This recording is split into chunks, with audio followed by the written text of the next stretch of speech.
তো কিছু নাই, একটু জায়গা সম্পর্ক নাই, রাস্তায় থাকি আমরা, বুঝছেন? আমরা অনেক গরিব, অনেক অসহায় আমরা। আমারও স্বামী নেই, ওলাপান যাওয়ার মতো আমরা ভিন্ন খাই, যোগ বিকাশ করে না। থাকেন কোন জায়গায় আপনারা?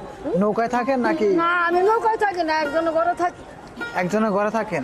তা আপনার টাকা পয়সা দেয় কে চলার মতো?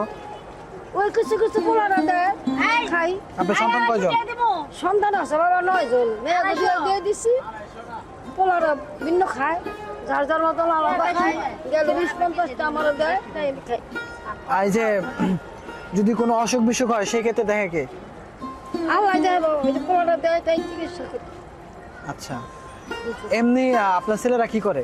মাছ বেচে, মাছ বেচে? মাছ কাটে স্কুলে। মূলত মানে মাছই ব্যবসা করে নাকি আরো কোনো ব্যবসা না না না না, শুধু মাছ কাটে, মাছ কাইটা বিক্রি করে। আপনাদের এই গোষ্ঠীর নামটা কি বলে? বাইদা বলে? শানদার পাড়া। কিন্তু অনেকেই তো বলে যে বাইদারা, যারা নৌকায় থাকে। এইটা বাইদা না, আমরা শানদার। আমরা বাইদা না, বাইদার হাফনা চাই, আমরা হাফনা চাই না। হাতের চুড়ি বেচি, কাপড় বেচি, কসমেটিক বেচি, বুঝেন নাই?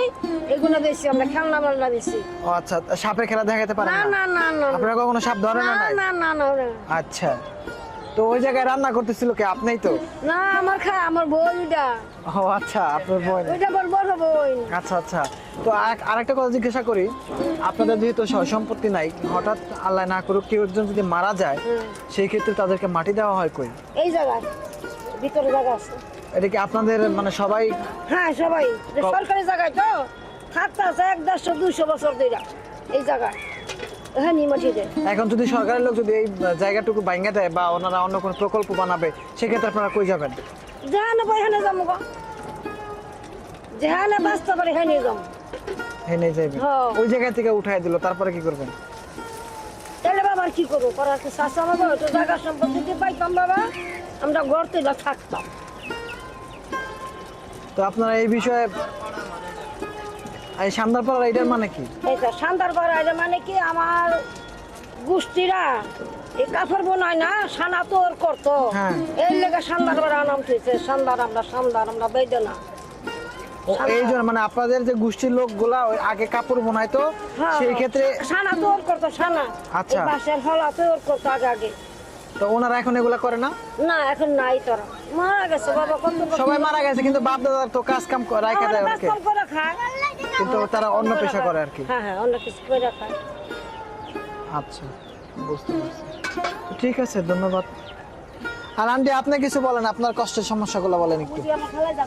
না, আপনিও বলেন কিছু। একই ঠিক আছে, তারপরে যে আপনারা আচ্ছা কি রান্না করতেছেন? মুরগির মাংস। কি দিয়ে রান্না করতেছেন? আলু দিয়া। কয়জনে খাবে এটা? 5 জনে। থাকেন কোন সবাইকে? এই জায়গায় 5 জন থাকেন? ছেলে মেয়ে কয়জন, মানে মিলা কয়জন আপনারা টোটাল? 5 জন না? আপনার হাজবেন্ড কি করে? মাছ ছুলে না? দৈনিক ইনকাম কত করে আসে আনুমানিক? 200-300। এটা তো সংসার চলে? কি করবো বাবা, না কি করবো, কই যাইবার? 200-300-400, 250-350, এরকম করে সংসার চলে। যে দাম জিনিস, সিমরা 120 টাকা কেজি। কি?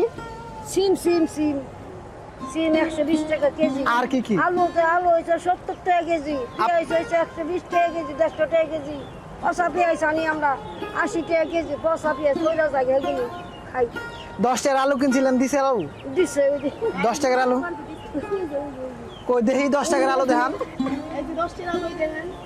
এই 3টা মাত্র 10 টাকার আলু? হ্যাঁ, 3টা 10 টাকা। তাই কইছে দেন যাইবে, আমাকে ভাই দেও। এইভাবে কষ্টে আছেন আপনারা? অনেক কষ্ট আছে বাবা আমরা, বুঝছেন? ঠিক আছে, ধন্যবাদ।